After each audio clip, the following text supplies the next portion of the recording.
Okay, so I have a question for everyone that just clicked on this video. What would it take to make you ignore everything that's happening in the US right now? Would it be like a Texas barbecue? Or maybe a gas station the size of a shopping mall? Because this is basically the argument an Australian writer is making to World Cup fans. What she's basically saying is forget who runs the United States right now.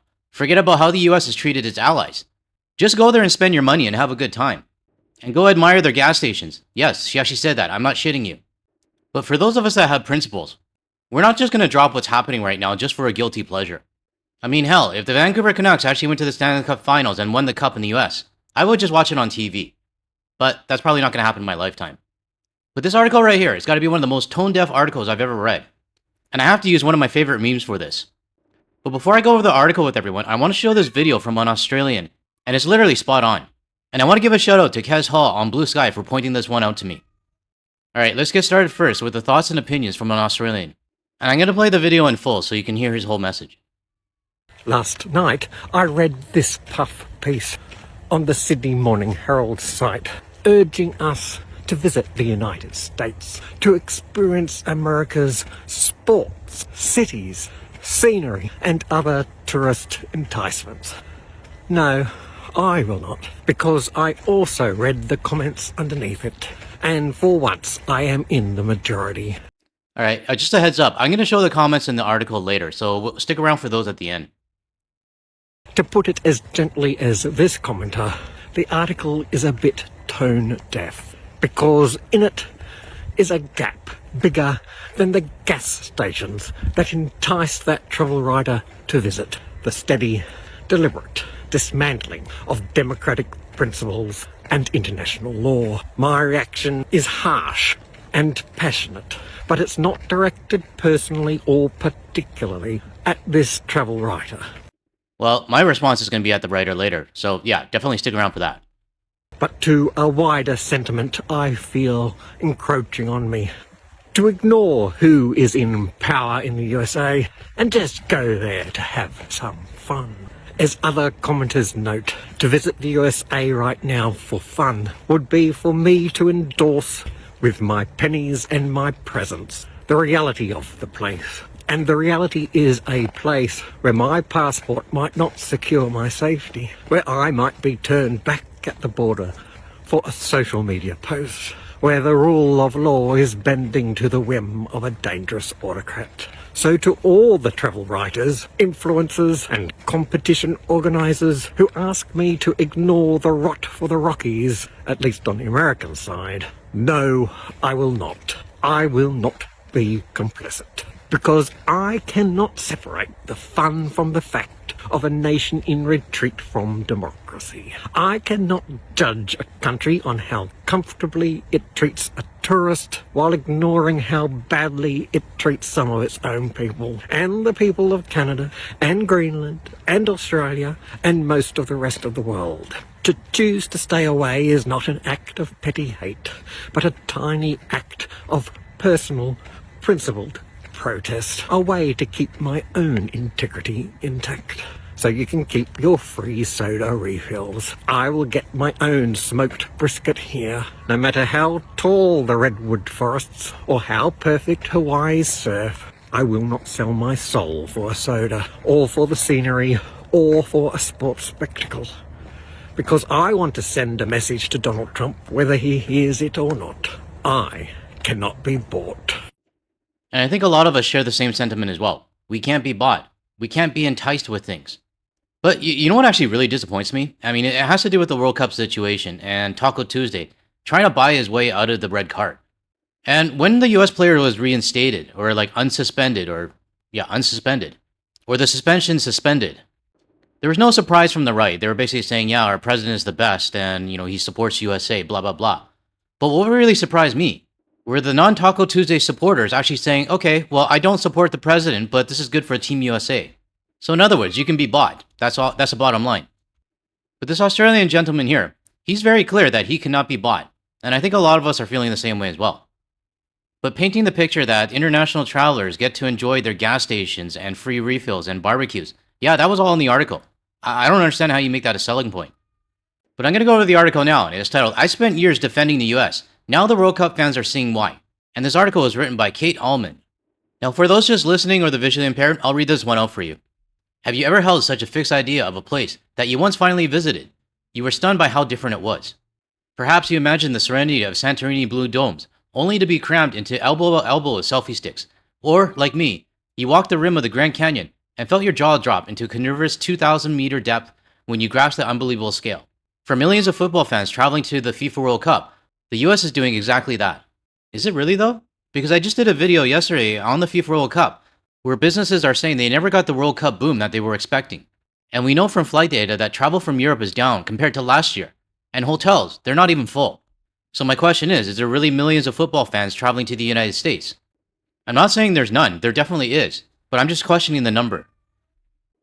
Suddenly, visitors are posting on social media about joys they've never knew existed in the land of the 24-hour retail, free soda refills, and Texas barbecue. There's a faceless German man, Freddy, who became the cult hero during his road trip showcasing the pleasures, like the convenience and enormity of American gas stations, or Swedish tourist Elsa, who posted about her love for ranch dressing, triggering a shortage of ambiguous condiments at the airport stores, and a TSA reminder that salad dressing counts as a liquid in carry-on luggage. German visitor Sebastian Kraus revealed the kindness of American strangers, breaking down in tears, recounting how a Boston local drove him back to his accommodation when he was stranded at the stadium. Now this one's probably going to piss off a lot of people. Many are finally admitting they owe America an apology for getting it so wrong, because the country they've been consuming through headlines bears little resemblance to the one they're experiencing. Now, I got a lot to say about this. I mean, you're listening to somebody who was there for the World Cup for like less than a week, or maybe a week, however long it was, and they're experiencing the fun side of things. And they're surrounded by people who are there for the same reason. So of course everybody's going to be happy. This right here is not the real United States. Just because a fascist country holds a global event, and people are having fun at that event, that doesn't reflect the country itself. Like, if the World Cup was held in North Korea and people were having fun, does that make North Korea great? Does that mean I need to apologize to North Korea despite them killing their own citizens as well? Anyways, let me move on before I start ranting too much. International media coverage, Australia included, paints a picture of a nation divided by politics, culture wars, oil disputes, visa process issues, gun violence, and social problems. The negative PR is impacting our travel habits. According to the US National Travel and Tourism Office, a decade ago, America was Australia's third favorite country to visit, behind only Indonesia and New Zealand. Since then, Aussie visitations has dropped by 34% from 1.45 million in 2015 to just 958,574 in 2025. As a sports commentator and travel writer who frequently visits the US, I adored sports mad culture, the outdoorsy lifestyle, and good-natured approachability of locals. Yet many friends are shocked, even angered, to hear my glowing reviews. Just a quick question, but by any chance are you actually related to this guy from Australia as well? Because you sound like a female version of him. Just saying. Anyways, moving on. Just this week, US President Taco Tuesday drew ire for intervening to overturn a US footballer's red card suspension before the match against Belgium. Belgium won anyways, knocking out the US, but the amount of hate Australians directed at the entire country for his president's action was striking. Let me be clear, I do not agree with this interference, nor many decisions and events that have unfolded during the Taco Tuesday's presidency. But if travel writers could only cover nations with leaders we agreed with, we need to leave out many more of the world's most beautiful, inspiring destinations. Okay, so I checked her article history, and it doesn't look like she has any articles on North Korea yet. But I'm guessing with their logic, she'll probably post a North Korea article soon, right? The bottom line, there's no single American travel experience. There are hundreds, from the brilliant depths of the craters in Oregon to the cowboy western scenes in Monument Valley, California's 2,000-year-old redwood forest, from driving the iconic Route 66, which celebrates its centennial in November, I don't give a shit, to surfing flawless barrels in Hawaii's North Shore, or summiting Colorado's 58 14ers, mountains above 14,000 feet or 4,267 meters. Now, I understand that the demographic of our audience is probably going to be Australians, and many Australians, you may not have experienced this stuff before. And I totally understand why. I mean, for Australians to go to the United States, that's like, 15-hour, 16-hour flight. For us Canadians, it's just going across the border. Or at max, maybe like a 4-hour flight or something like that. But the way she paints the picture as being like red and rosy, for all of these tourist destinations, take it from a Canadian, it's not that big of a deal. And as the Australian said earlier, he cannot be bought, and neither can a lot of us. I swear this writer's related to this guy. I mean, they sound the same. Anyways, moving on. If you love cities, it should be a rite of passage to bombard your senses with the bustling of Broadway and Times Square at midnight, to spin across Golden Gate Bridge in San Francisco, or devour Creole soul food as jazz spills into the streets in New Orleans. I've done 2 out of 3, not a big deal to me. As for live sport, no country does it bigger or better than the US. Attendees at this World Cup. What the hell? I thought you left. Attendees at the World Cup are finally experiencing the whole unapologetic spectacle, complete with military jet flyovers, halftime entertainment that will feature Madonna and Shakira in the final match, stadium-wide long sing-alongs, and tailgate parties that begin hours before kickoff.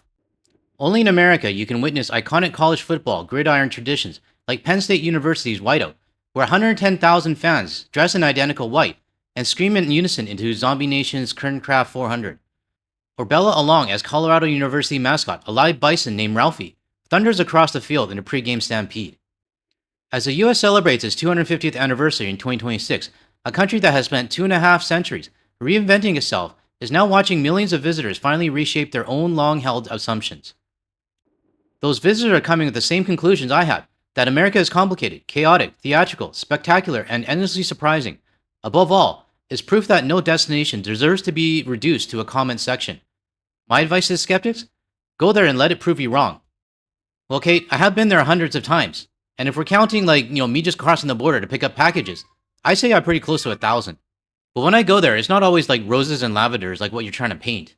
Maybe it's different for us Canadians because, we got the 50-third state bullshit to deal with, and millions of their citizens endorsing it as well. We have more exposure to the virus because they're right next door to us. And to be honest, hearing you say that everything is over dramatic and taken out of proportion, I'm not gonna lie, but it's pretty damn insulting. You obviously don't know what's going on between Canada and the United States.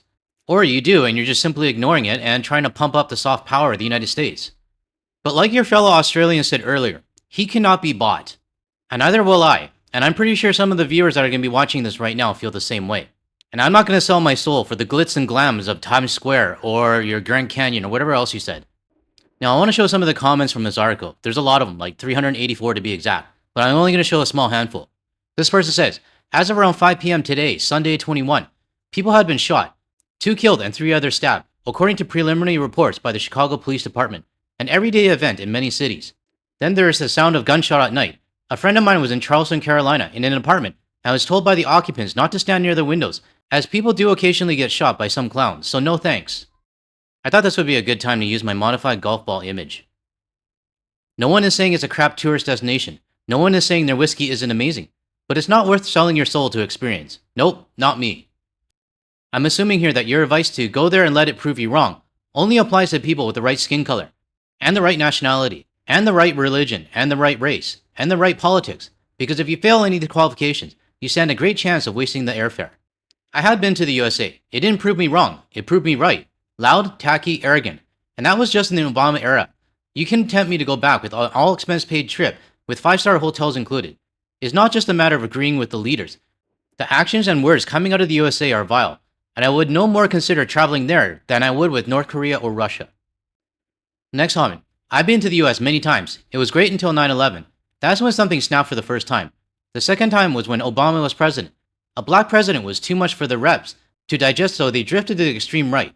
The US hasn't recovered since. Sure, the national parks are among the most awesome on the planet. And yes, half the population is rather normal. But the other half can spoil your vacation. Alright, a couple more and I'm going to wrap this one up. Tourism from the outside, the US into the US, is falling dramatically. So this reads as one of those pump up the tires quick. Spectacular scenery at the bottom of the glass of water doesn't make up for the total and cruel moral bankruptcy of the current administration. The rampant gun love and violence are the standard reactionary response of far too many Americans when anything remotely critical is said of the foregoing. The bottomless cup of Kool-Aid just keeps flowing. And yes, I've been there several times for extended periods. Alright, last one. I don't think you will be able to stop defending America anytime soon. The problem runs deep, and glossy travel pictures and spin-offs cannot fix that. Everything Taco Tuesday touches is corrupt, including the World Cup, and Australians are right to condemn him. Traveling to America is fraught with risk. I'm not going to hand over my phone at the border and have someone sift through my emails and social media. Plus, there are so many other wonderful places to visit. Okay, one more. I think this one's good to end with. Well, Kate, if you ever get around to reading your comments section, I think you'll agree your article is at odds with the public consensus. Australians do not admire the USA, especially with the current administration, and those citizens who facilitate it. So, a question to my Australian viewers. What do you think about this article from one of your fellow citizens trying to pump up the tires for the US tourism? I mean, I swear to God, she's probably related to this guy. But if you're Australian and you're watching this, I know some of you are probably shaking your head. I mean, trust me, I feel the same way anytime Kevin O'Leary or Wayne Gretzky talk. But while I don't agree with the article, I think the article's crap if you ask me, it does solidify my point that I'm not going to sell out my soul to the United States.